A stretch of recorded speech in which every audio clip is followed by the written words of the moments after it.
Hello everyone. Welcome back to my channel. Today I'll tell you a fiction movie named The God of Egypt. The territory of Egypt was divided between the two brothers. Osiris, the god of life, king of all lands blessed by the river Nile, while his brother Seth, the ruler of the arid desert. Then came the time to Osiris gave the throne to his son Horus. Before giving the throne, Osiris said that all the people of Egypt would be accepted in the afterlife regardless of rich or poor as his legacy. But then, Seth came with his troops. He challenged Osiris for the throne of Egypt, but Osiris refused. And finally he killed Osiris. An angry Horus attacks Seth. They fight evenly and then they turned into beast form and continued to fight in the air. Seth's army came to his aid by reflecting sunlight at Horus to and make him blind. Horus was defeated, his eyes which were the source of his strength were taken. And when he was about to be killed, Hathor came and gave himself to Seth for save Horus' life. A few years later, the people of Egypt became slave laborers for Seth because now they need money to get afterlife. Several gods tried to fight Seth, but none of them succeeded and ended in death. Then, the scene shows a man named Bek. Bek, who has now become a working slave, occasionally goes to see his girlfriend Zaya.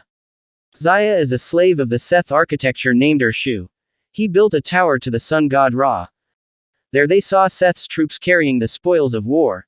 Zaya tells Bek that now is the right time to go in and steal the eye of Horus in the vault, because tonight the vault will open. Zaya also give the vault's blueprint to Bek. In night, Bek goes inside the treasure room. With the blueprint that was given by Zaya, Bek can pass all the traps in the vault and take the eye of Horus. The next day, Bek goes to meet Zaya. But they have been caught by Urshu. Urshu asks Bek to return what he stole. Bek gives a necklace, and after that he takes out Horus' eyes which dazzles Urshu and the guards there. Bek and Zaya manage to escape from there. But Urshu shoots an arrow which kills Zaya. Bek goes to Horus and says he has something that Seth took from him. Horus asked for the eye from Bek, but Bek had a condition for it. He asked Horus to bring Zaya back from the dead. Horus tries to bring back Zaya but it's too late because Zaya is already dead. Then Horus summoned Anubis to bring Zaya's spirit to the afterlife. After that Bek gives the eye of Horus which he stole from Seth. Then Bek asks Horus to revive Zaya and he will tell Horus the way to Pyramid who hides his other eye. Horus agrees, and they hide Zaya's corpse under the floor. Seth gave a speech to his troops who were about to attack Nephthys. But then, Urshu comes and says that one of Horus' eyes has been stolen. Seth was angry with Urshu that his design could be stolen. They went to see Horus, and Horus was gone. But Seth finds Zaya under the floor and takes her necklace. Because Horus can't transform and fly, they climb the mountain and pray to the sun god Ra. After praying, Horus gains temporary strength to transform and they fly to a vessel where the sun god Ra settle. In there, Ra's job is to keep a shadow demon named Apophis away from Egypt.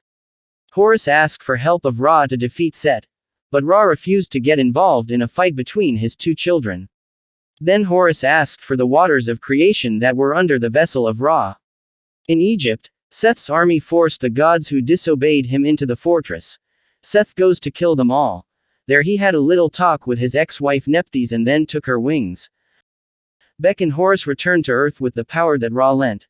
When Bek took the water, Seth's army came led by a minotaur named Nevis. They asked Bek to return the eye of Horus which he stole. But then, Horus came to help Bek. Even though only with half his strength, Horus managed to kill all of Seth's troops except for Nevis who was pretending to be dead. When Horus is off guard, Nevis hits Horus and falls down into a waterfall. Before getting to the bottom of the waterfall, Horus used his staff to save them. Nevis gives reports of Horus allying with a human. But Seth kills Nevis which fails and sends his hunters named Anat and Astarte to kill Horus.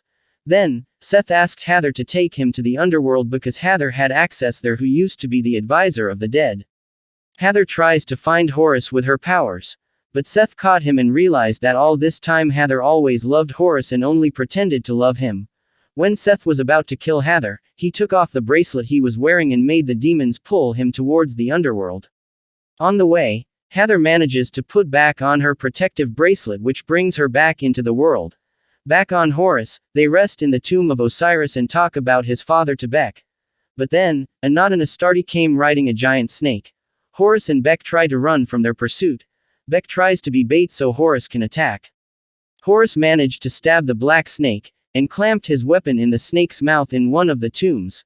They try again the trick, but now Beck directs the snake into the abyss. Horus jumped on the snake's body and tied a knot there so she could not control the snake and fell into the abyss. And then, Hathor came and hypnotized the snake that Astarte was driving. The snake starts burning itself and dies with Astarte. After that, they went and passed a swamp. Hathor tries to hypnotize Beck, but it doesn't work. Hathor asks which girl Beck loves. Because her power will not work on people who fall in love, Beck tells about Zaya who died and will be revived by Horus. Then they arrived at Thoth's house filled with his clones. Horus asks Thoth's help in solving the Sphinx puzzle. Thoth refuses, but Beck plays on his ego by saying that he will tell the Sphinx that Thoth doesn't want to come because he's scared if get the wrong answer, which finally makes Thoth come with them. The four of them walked through the desert. There Hathor was angry with Horus who lied to Beck. Because there is no power that can bring back Zaya. When the pyramid is close to them, they stop and waiting for the night so that the road to the pyramid is safer. In there, Thoth told Horus that Set spared his life because of Hathor. Hathor goes to Beck and uses his powers so Beck can talk to Zaya. Beck says that he is helping Horus and Horus will revive her. That night, they arrived in front of the pyramid. Beck enters into the pyramid and passes through the traps in there. And he turn off the pyramid's defense system. They go in the pyramid and find the Sphinx. The Sphinx gave the riddle but Thoth gave the wrong answer and the Sphinx attacked them. Horus tries to protect while Thoth thinks of the right answer. Thoth finally got the right answer and the Sphinx was destroyed. They walked forward to pour out the waters of creation, but there is a traps. Horus and Hathor are locked up there. Set appears from behind and steals Thoth's brain. Beck picks up the falling creation water and want to pour it. But Set stops him by showing Zaya's necklace. And Set says that Horus lied to him because it's impossible to revive someone even for him. Beck is confused on who to believe. Set immediately grabbed Beck's hand and throw the water. Set go from there and the pyramid start to collapse. Horus managed to open his cage and ran out of the pyramid. Beck was angry with Horus for lying to him. Hathor who saw them arguing summoning Anubis. Hathor offers herself to Anubis exchange for reunites Beck with Zaya in the afterlife. Anubis agreed. Hathor took off his bracelet which got him taken and Horus gave Hathor's bracelet to Beck and Beck goes to Underworld with Anubis. Different from Osiris who allowed everyone to the afterlife. In said era, only the rich who can afford to pay can go to the afterlife, while the poor will be dissolved to ashes. In Egypt, Set improves his beast form abilities by adding Nephthys wings, Thoth's brain, Osiris' heart, and Horus' eye. Then Set went to see his father. He felt that his father was unfair to him and cared more for Osiris. Then Ra explained that he wanted Set to be his successor to protect the world from Aphopis, but Set rejects that and wants to create the world in his own way. An enraged Ra attacks Set, but Set is able to withstand the attack and stabs Ra with his sword. Set took Ra's spear and knocked him off from his vessel. In the underworld, Beck manages to meet Zaya who is about to be judged. Beck gives Hathor bracelet to buy afterlife for Zaya. But Zaya refused if without him. But then, Apophis started to devour the underworld and Anubis tried to restrain him. Zaya asks Beck go to give Horus a second chance. Beck returns to the world and helps Horus to defeat Set. A flying carriage was sent by Nephthys to help the two of them get to the capital. Set returns to Egypt and leads Apophis to drink the Nile. Horus and Beck reach the capital and arrest Urshu. They ordered Urshu to take them to the roof of the tower he had built. Midway, Horus jumps and climbs up. While Beck goes with use the elevator. Urshu provoke Beck, and they end up fighting which causes the lift to catch fire. Beck ties the rope he is carrying to the wall and jumps from the elevator which is about to fall. While Urshu falls along with the elevator which is destroyed by fire. Horus finally arrived on the roof of the tower. He sneaks up to attack the Set. But Set finds out and counterattacks Horus. Set looks like he could overtake Horus easily. He breaks Horus' staff and knock out him. When Set was about to kill Horus, Beck came and changed the spear direction using his rope. Set turns into a beast form and attacks Beck. However, Beck manages to survive and take the eye of Horus. Beck throws the eye of Horus, but Horus prefers to save Beck instead of his eyes. Horus apologizes to Beck for how he treated him. When they fall, Horus can change into beast form, and he realizes that his strength comes not from his eyes but from his heart that wants to protect his people. Horus flies and fights back with Set.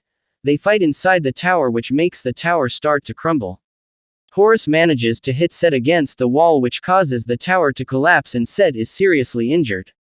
Set begs Horus to spare his life, but Horus refuses and kills Set. Horus took Ra's spear and carried it to his grandfather. Ra wakes and drove Apophis from Egypt. Horus back to Beck. There someone returns his eyes. However, Beck dies from the wounds he received. Horus brings Beck to Zaya's side. Not long ago, Ra came and gave Horus any wish. Horus said not want anything, but if possible he wants Beck and Zaya back to life. And moments later, Beck and Zaya came back to life. A few days later, Horus was finally became a king. He changed the rules of the afterlife world. Afterlife can no longer be bought with gold and only be obtained with kindness, compassion, and generosity. Beck, who has become the king's chief advisor, gives Hathor's bracelet back to Horus. Horus also entrusts Egypt to Beck while he goes to save Hathor. At the end of the film, we see Horus transform into his beast form and fly away.